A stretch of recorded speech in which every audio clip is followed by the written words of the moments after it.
Hello friends, இது ஆண்டோ. And இந்த வீடியோவில் வந்து எப்படி நம்ம இன்சர்ட் பண்ண இன்ஃபர்மேஷன்ஸை பேக்கப் எடுக்கலாம் அப்படின்றத நம்ம பார்க்க போகிறோம். ஸோ இப்போ இந்த வீடியோவில் பார்த்தீங்கன்னா நம்மளுக்கு நார்த்வின் டேட்டா பேஸ் இருக்குது. ஸோ இந்த நார்த்வின் டேட்டா பேஸ்க்குள்ள சம் டேபிள்ஸ் இருக்குது. ஸோ இதெல்லாமே நம்ம இப்போ பேக்கப் எடுக்க போகிறோம். ஸோ இதில் 2 டைப் இருக்குது. ஒன்று வந்து பப்ளிஷ்டு ப்ரொவைடரை யூஸ் பண்ணலாம், அதாவது SQL query-யாக நம்ம பேக்கப் எடுக்க முடியும். இது ஒரு டைப். அண்ட் இதில் இன்னொரு டைப் இருக்குது. அது வந்து நான் என்னுடைய நெக்ஸ்ட் வீடியோவில் நான் அதை சொல்கிறேன். ஸோ ஃபஸ்ட்டு SQL query-யாக எப்படி நம்ம SQL டேட்டாபேஸில் SQL சர்வரில் ஸ்டோர் ஆகிருக்கலாம் இன்ஃபர்மேஷன்ஸ், அதை வந்து எப்படி நம்ம பேக்கப் எடுக்கலாம் அப்படின்றத நம்ம பார்க்கலாம், அதாவது .SQL ஃபார்மேட்டில். அண்ட் இது வந்து எப்போ பாசிபிள்னா கம்மியான, அதாவது உங்களுடைய டேட்டாபேஸில் இன்ஃபர்மேஷன்ஸ் வந்து ஒரு ஒரு ஒரு 50 MB இல்லை 100 MB இருக்கிற பட்சத்தில் வந்து இந்த மெத்தட் வந்து உங்களுக்கு ரொம்ப யூஸ்ஃபுல்லாக அண்ட் பவர்ஃபுல்லாக இருக்கும். ஸோ அதை நம்ம ஃபஸ்ட் எப்படின்றத பார்த்துக்கலாம். அண்ட் என்னுடைய நெக்ஸ்ட் வீடியோவில் எப்படி ஒரு 2, 3, 4 GB டேட்டாவை வந்து எப்படி நம்ம பேக்கப் எடுக்கலாம் அப்படின்றத நம்ம நெக்ஸ்ட் வீடியோவில் பார்க்கலாம். ஸோ ஃபஸ்ட் இதை பார்த்துட்டு அதுக்கு போகலாம் நம்ம. அண்ட் இதில் வந்து பார்த்தீங்கன்னா நம்ம நார்த்வின் டேட்டாபேஸ் இருக்குது என்னுடைய சர்வர் எக்ஸ்ப்ளோரரில். அதை நான் என்ன பண்ணிக்கிறேன், அதை கிளிக் பண்ணிக்கிறேன், அந்த கனெக்ஷனை கிளிக் பண்ணிட்டு ரைட் கிளிக் பண்ணுறேன். ரைட் கிளிக் பண்ணிட்டு வந்து நான் பப்ளிஷ்டு ப்ரொவைடர்னு ஒரு ஆப்ஷன் இருக்கும், அந்த ஆப்ஷனை நான் கிளிக் பண்ணுறேன். கிளிக் பண்ணோன்னா எனக்கு ஆட்டோமேட்டிக்காக இந்த டெலா பாக்ஸ் எனக்கு ஓப்பன் ஆகும். So welcome to database public யூசர்னு இருக்கும். அண்ட் இதை வந்து நான் ஜஸ்ட் நெக்ஸ்ட் கிளிக் பண்ணிக்கிறேன். அண்ட் இதில் பார்த்தீங்கன்னா நான் என்னுடைய டேட்டாபேஸில் இருக்க எல்லா இன்ஃபர்மேஷன் என்னுடைய SQL சர்வர் இருக்க எல்லா டேட்டாபேஸும் எனக்கு லிஸ்ட் அவுட் பண்ணும். இப்போ நான் சூஸ் பண்ண போகிறது வந்து நார்த்வின் டேட்டாபேஸ். ஸோ அதை நான் செலக்ட் பண்ணிக்கிறேன்.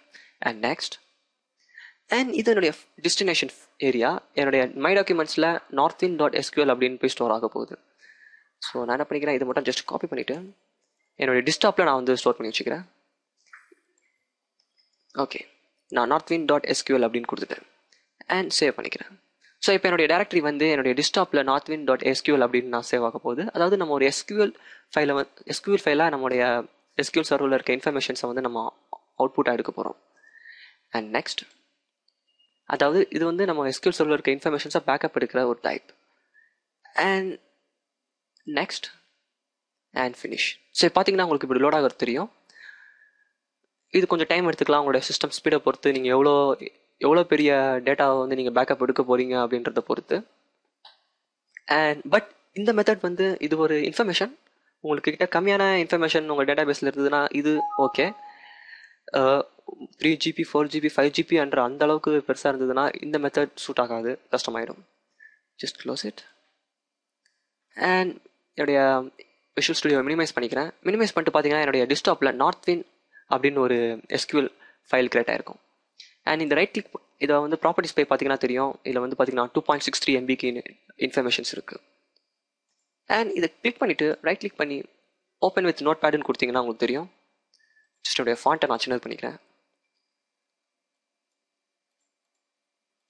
பார்த்தீங்கன்னா நிறைய SQL query இருக்கும். ஸோ இது எல்லாமே